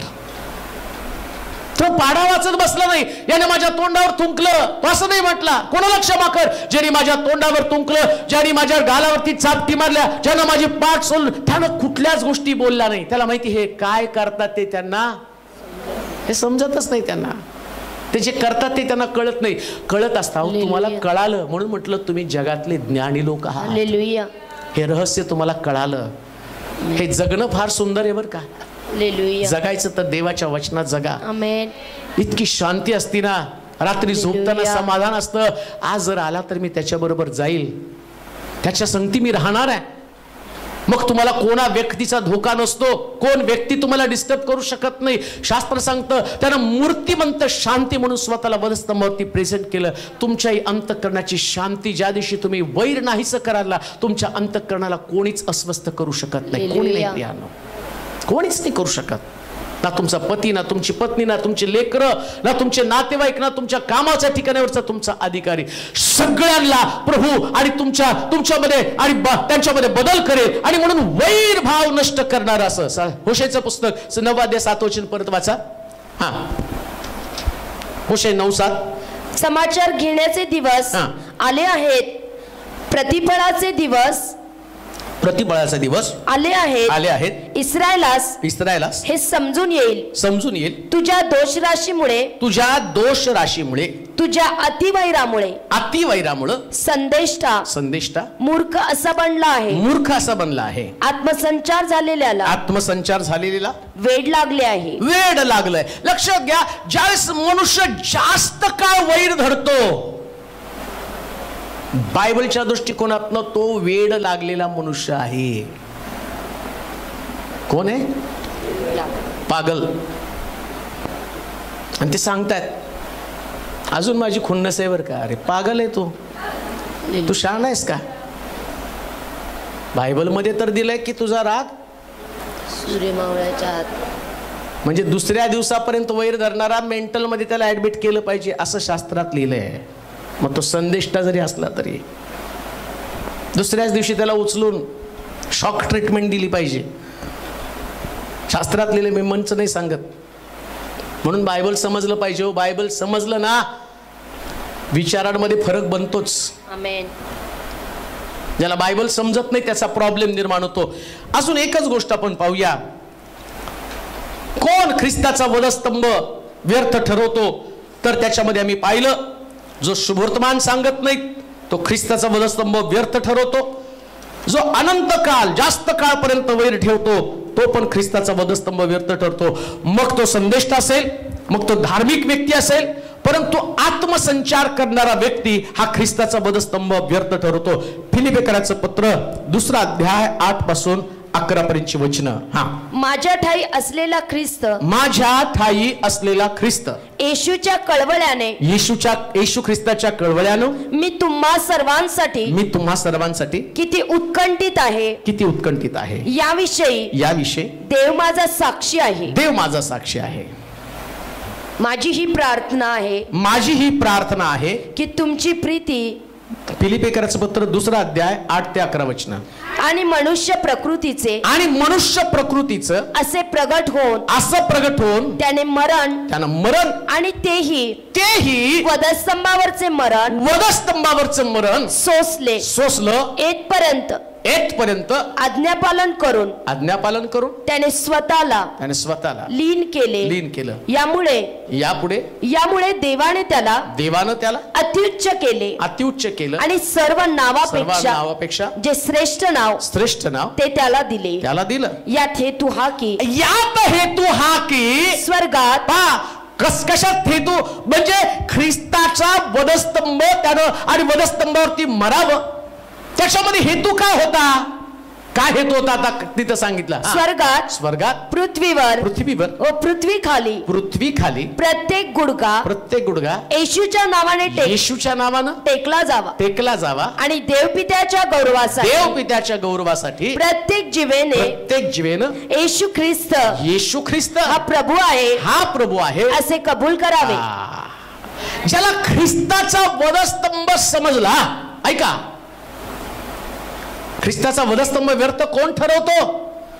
तो देवानं त्याला वधस्तंभावरचं मरण दिलं, त्यानं यातना सहन केल्या, दुःख सहन केलं, हे सगळं तुम्हाला माहिती आहे. पण हेतू काय? तुम्ही उपवास करावे हा हेतू, तुम्ही दुःख करावं हा हेतू, तुम्ही 40 दिवस चर्चला जावं हा हेतू? तो हेतू नाही. तर तो म्हणतो प्रत्येक गुडघा येशूच्या नावानं टेकला जावा. गुडघा टेकणं म्हणजे काय? नुसती प्रार्थना नाही हो. प्रार्थना तुम्ही बसून पण करता, तुम्ही झोपून सुद्धा बेडवरती पडल्यावर पण प्रार्थना करू शकता. येशू ख्रिस्तानं वधस्तंभावर प्रार्थना केली, मग तो गुडघा टेकलं जावं याचा अर्थ काय? माणूस अहंकारामध्ये उभा असतो, म्हणजे आज गुडघे टेकतो ना, तो त्याला सरेंडर होणं म्हटलेलं आहे, त्याला घटवणं म्हटलेलं आहे, त्याला नम्र करणं म्हटलेलं आहे. ज्या वेळेस तुम्हाला ख्रिस्ताचा वधस्तंभ समजतो ना, त्यास तुम्ही स्वतःला नम्र करता, घटवता. मी कोणी नाही, मी नाही कोणी, मी कोणी श्रेष्ठ नाही. पौल म्हणतो मी ज्ञानाच्या श्रेष्ठत्वामुळे, पौलाला सुद्धा स्वतःचा अभिमान वाटायला होता, पण पौलानं सुद्धा कबूल केलं जगातला सगळ्यात मोठा पापी मी आहे. गुडघे टेकले. देवाच्या घरात, देवाच्या मंदिरामध्ये प्रार्थनेचं जीवन तुम्ही जगता, एक विश्वासू म्हणून तुम्ही जीवन जगत असताना बायबल काय सांगतं माहिती का? एकमेकांसमोर नम्र व्हा, आदरानं एकमेकाला श्रेष्ठ माना. हे श्रेष्ठत्व गेलं पाहिजे, हा अहंकार गेला पाहिजे, नम्रता आली पाहिजे प्रभूच्या घरामध्ये. माझ्यामध्ये जे काही प्रभूला नको असणाऱ्या गोष्टी काढून टाकणं, शरण जाणं, आणि काय म्हटलं? प्रत्येक गुडघा त्याच्या नावानं टेकला जाईल. ऐका, तुमचा टेकला हो, तुमच्या लेकरांचा, तुमच्या नातेवाईकांचा, तुमच्या शेजाऱ्यांचा. हेतू काय माहिती का? प्रत्येक व्यक्तीनं ख्रिस्तासमोर गुडघे टेकावे, त्याला शरण यावं. आज प्रश्न तोच आहे. तुम्ही देवाच्या घरामध्ये, पण तुमचे प्रिय लोक आहेत का? मग ते का नाहीत? कारण तुम्ही त्यांच्यासाठी गुडघे टेकले नाहीत. जर तुम्ही त्यांच्यासाठी गुडघे टेकले असते, येशू ख्रिस्तानं शेवटच्या क्षणापर्यंत देवाजवळ प्रार्थना केली. बायबल मधलं सिक्रेट तुम्हाला सांगू का? हे ना, आपण गुरुवारी पण चर्च घेणार आहे. शेवटची रात्र किती महत्वाची रात्र आहे, त्या रात्रीचा संदेश पण आपल्याला द्यायचा आहे. आपण गेल्या वर्षीपासून चालू का सगळंच तुम्हाला सत्य कळावं, ट्रॅडिशन म्हणून नाही, एक रहस्य त्या निमित्तानं सगळ्याला लोकांपर्यंत जावं म्हणून. शेवटची रात्र, येशू ख्रिस्त याच्या अगोदर पण त्यांनी रात्रभर जागून प्रार्थना केली, रात्र प्रार्थना केली, पहाटे जाऊन प्रार्थना केली. शेवटच्या रात्री ज्यास प्रभू येशू ख्रिस्त डोंगरावरती गेला ना, त्यास त्याने शिष्यांसाठी विशेष प्रार्थना केली. शिष्यांसाठी जे तुम्हाला दिले त्यातला एक सुद्धा गमावू नये, एक सुद्धा गमावला जाऊ नये. आणि तर तेच बिस्कराच्या मंडळीला पत्र लिहिताना पौल काय म्हणतो? प्रत्येक गुडघा येशूच्या नावानं टेकला जा. त्याची प्रार्थना कोणती होती? सगळे ख्रिस्ताकडे वळावे, देवाकडे वळावं. सगळ्याला देवाची गरज आहे, प्रत्येकाला येशूची गरज आहे. पण आज माझ्या परिवारातले किती लोक ख्रिस्ताकडे आहेत? लक्षात द्या, कान देऊ नाही का? चर्च उपासनेचं केंद्र, उपासनेचं ठिकाण. बाहेर जाऊन आम्ही शुभवर्तमान सांगणं सोपं आहे, पण घरातल्या व्यक्तींना स्वार्थीकडे आणणं फार कठीण आहे. म्हणून तो म्हटला प्रथम यहुद्यामध्ये, मग शमुरणामध्ये, मग जगाच्या कानाकोपऱ्यात तुम्ही माझे साक्षीदार व्हाल. 9:30चा ठेका आणि तुमच्या घरातला प्रत्येक सदस्य देवाच्या मंदिरात असेल तर ख्रिस्ताच्या वधस्तंभाला अर्थ आहे. कुटुंबातला प्रत्येक व्यक्तीनं गुडघे टेकलेच पाहिजे, त्याला कारण नको आहे. येशू म्हटलं नाही का, होईल तर हा प्याला मजपासून टळू दे.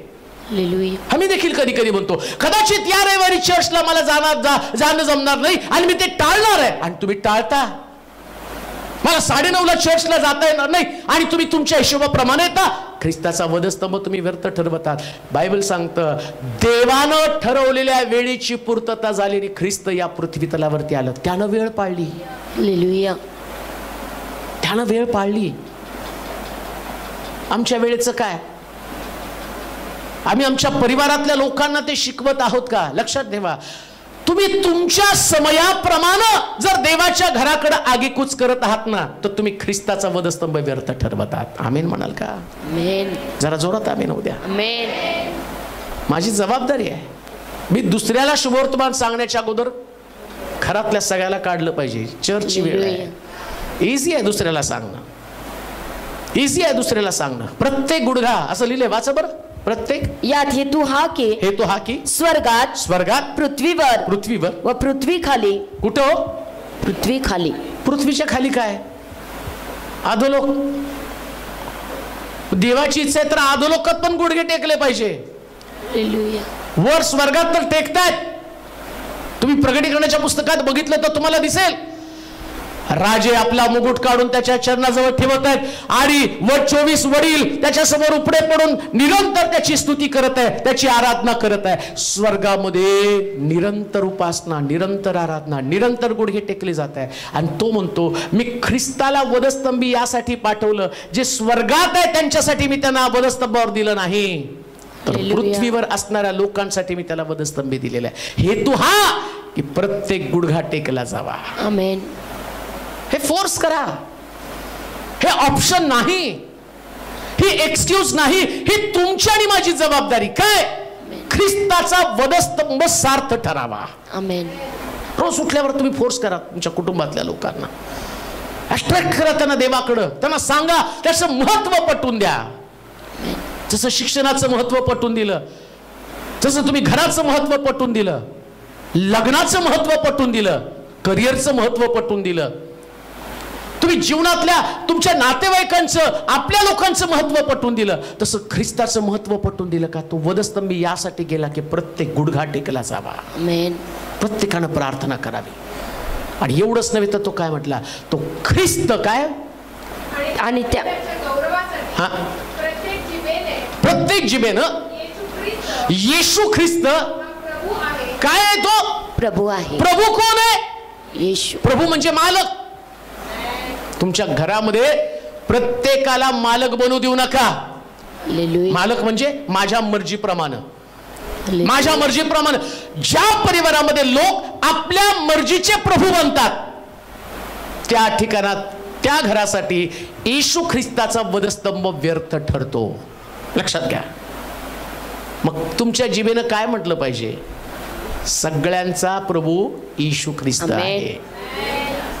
आणि तुम्ही ज्यास म्हणता ना हे, त्यास तुम्ही ख्रिस्ताचं वधस्तंभी जाणं सार्थक ठरवता. हालेलुया. तुम्ही तुमच्या इच्छेप्रमाणे जगू नका. कान देऊ नये का? फार सुंदर आहे. ज्या दिवशी मला ख्रिस्ताचा वधस्तंभ कळतो ना, त्या दिवशी मी माझ्या इच्छेप्रमाणे जगत नाही, माझ्या प्रभूच्या इच्छेखाली जगतो. म्हणून तर असं म्हटलं ना, मला प्रभूजी प्रभूजी म्हणणाऱ्या प्रत्येकाचा प्रवेश. प्रभूजी प्रभूजी म्हणजे काय? म्हणतो प्रभू तू, पण तूच तुझ्या मर्जीचा प्रभू आहे. तुझ्या इच्छेप्रमाणे तू चालतो. तू कुठं मला विचारतो? प्रभू म्हणजे, लक्ष ठेवा, प्रभू म्हणजे विचारून जायचं. प्रभू म्हणजे विचारून जायचं. शाळेमध्ये मी आलो, घ्या, मी चाललो, चालतं का? बडवून काढतील धरून. तिथं आत लेट झालं तरी, madam may I come in. मग आता त्यांचा तास आहे तो. चल कोंबडा बन. कोपऱ्यामध्ये याला प्रभू म्हटलेला आहे. याला प्रभू म्हटलेला आहे. मला प्रभूजी प्रभूजी म्हणणाऱ्या प्रत्येकाचा प्रवेश. मानता प्रभूजी हो, पण त्याच्या वेळेत पण तुम्ही हजर नाही. साधं शिक्षकाचं उदाहरण दिलं, त्याला किती वाईट वाटत असेल नाही का? अरे हे त्यांच्या मर्जीचे मालक आहेत. त्यांना वाटलं तर गातात, त्यांना वाटलं तर उपासना करतात, त्यांना वाटलं तर चर्चला येतात, त्यांना वाटलं तर घरी बसतात, त्यांना वाटलं तसं वागतात. वाईट वाटतं मनापासून त्याला. मग तो म्हणतो यांचा प्रवेश स्वर्ग राज्यात होणार नाही. म्हणजे काय? चोर येतो चोरी, घात व नाश करण्यासाठी, मी आलो तुम्हाला विपुल जीवन देण्यासाठी. पण तुम्ही तुमच्या मर्जीचे मालक आहात म्हणून स्वर्ग राज्यात जात नाही, म्हणजे ख्रिस्ताचा वधस्तंभ व्यर्थ ठरला. त्याला वाटलं तुम्ही त्याचं अनुसरण करावं, त्याला वाटलं तुम्ही त्याच्या मागे जावं. म्हणून तर मरियेला येशू त्याच्या भावांना काय म्हणतो की कोण माझी आई आणि कोण माझे भाऊ. जे इथं बसून देवाचं वचन ऐकतात, त्याच्या इच्छेप्रमाणे जगतात, तेच माझी आई, तेच माझे भाऊ. पण ख्रिस्ताचा वधस्तंभ ज्या दिवशी समजला, माडीवरती 120 लोकांमध्ये हे लोक होते. का? कारण त्यांना कळलं या प्रभूची आम्हाला गरज आहे. आता मरिया येशूच्या इच्छेप्रमाणे जगायला गेलेली. ख्रिस्ताचा वधस्तंभ व्यर्थ होऊ देऊ नका. आपल्या मनाचे प्रभू बनवू नका. शास्त्र सांगतं प्रत्येक जिभेनं लक्षात ठेवा, प्रत्येक जिभेनं.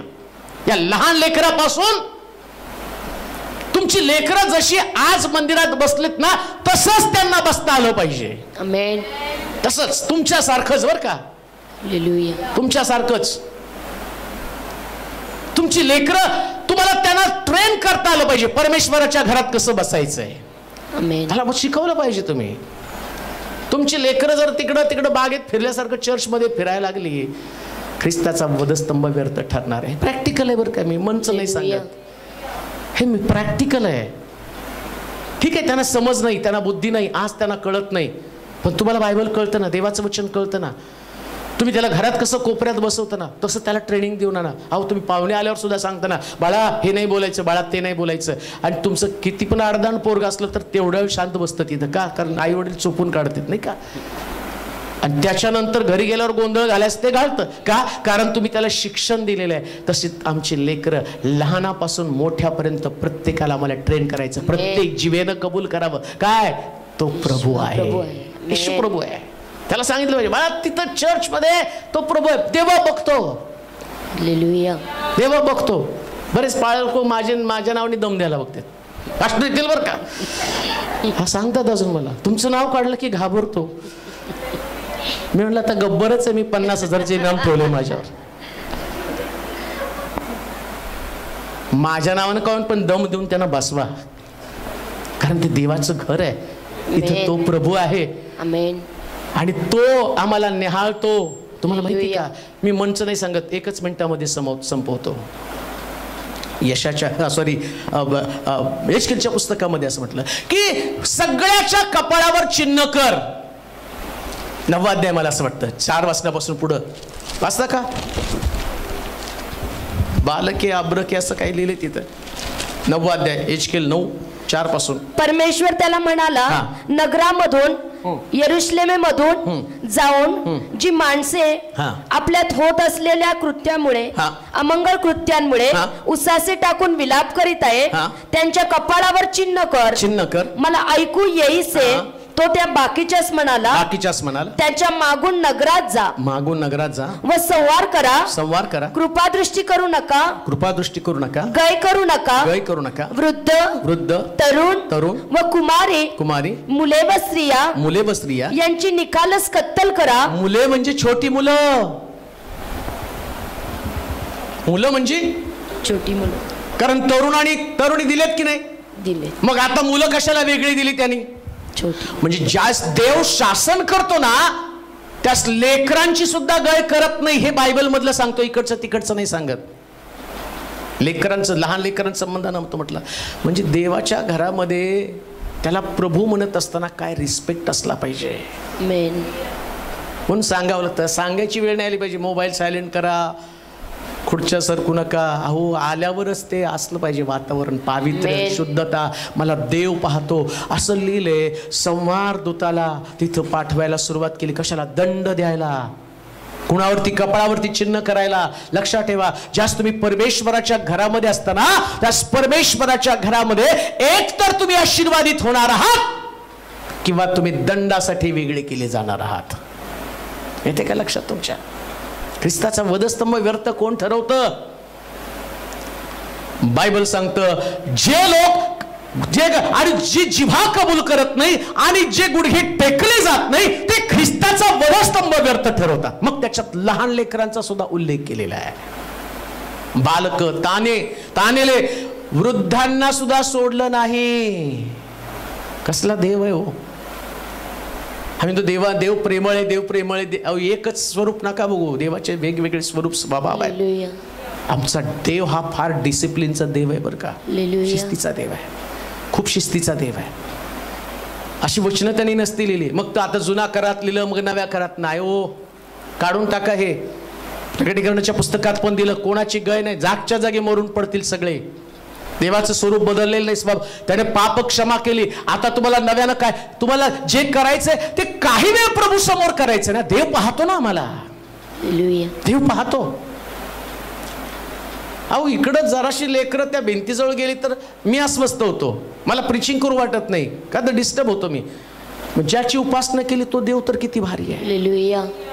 म्हणजे देवाला अपेक्षित काय, मंदिराचं पावित्र्य, देवाचं पावित्र्य, प्रत्येक गुडघा टेकला जावा.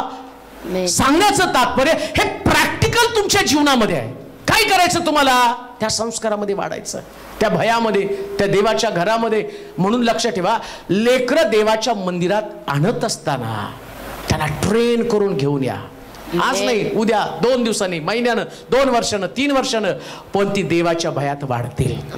देवाच्या भयात वाढायचंय, देवाच्या सानिध्यात त्यांना वाढवायचंय. ख्रिस्ताचा वधस्तंभ कोण व्यर्थ ठरवतो? शास्त्र सांगतं, देवाची इच्छा प्रत्येक गुडघा त्याच्या नावानं टेकला जावा, प्रत्येक जिभेनं काय कबूल करावं, ख्रिस्त हा प्रभू आहे. हा, देवाच्या मंदिरामध्ये प्रभू कोण आहे?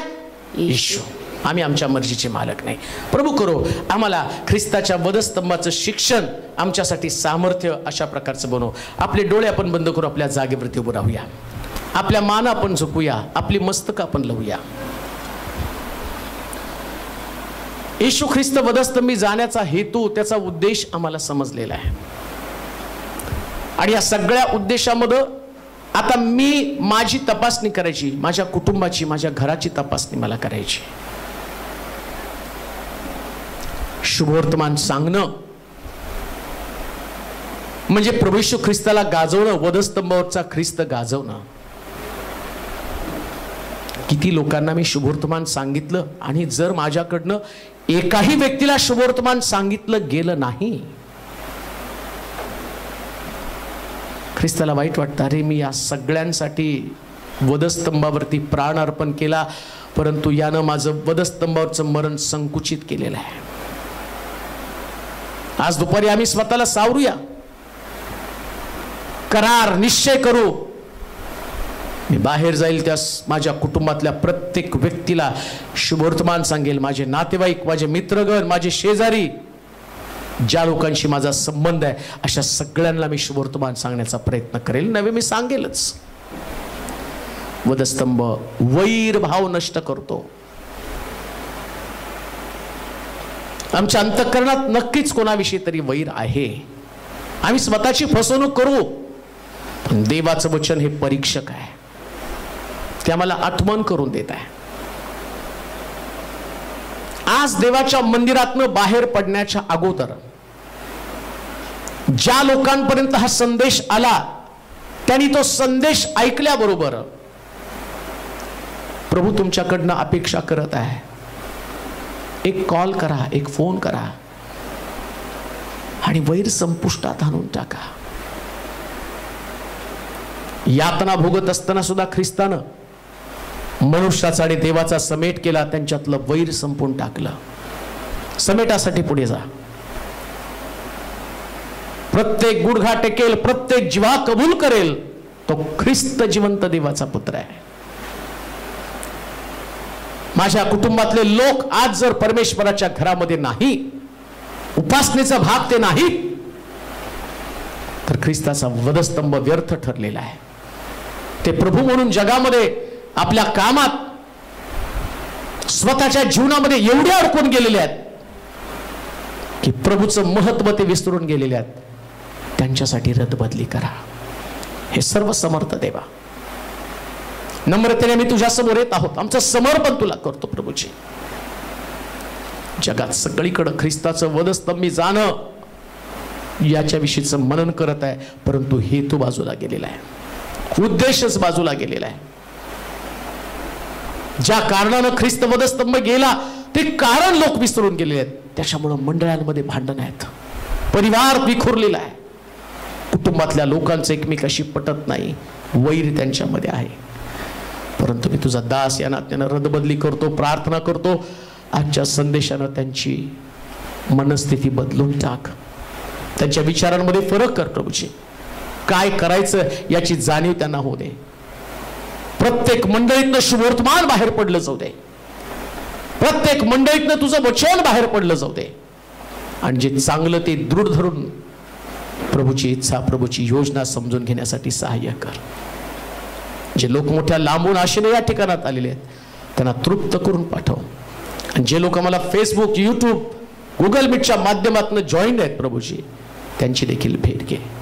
हा संदेश, परिवर्तनाचा संदेश लोकांमध्ये फार मोठा बदल करणार असू दे.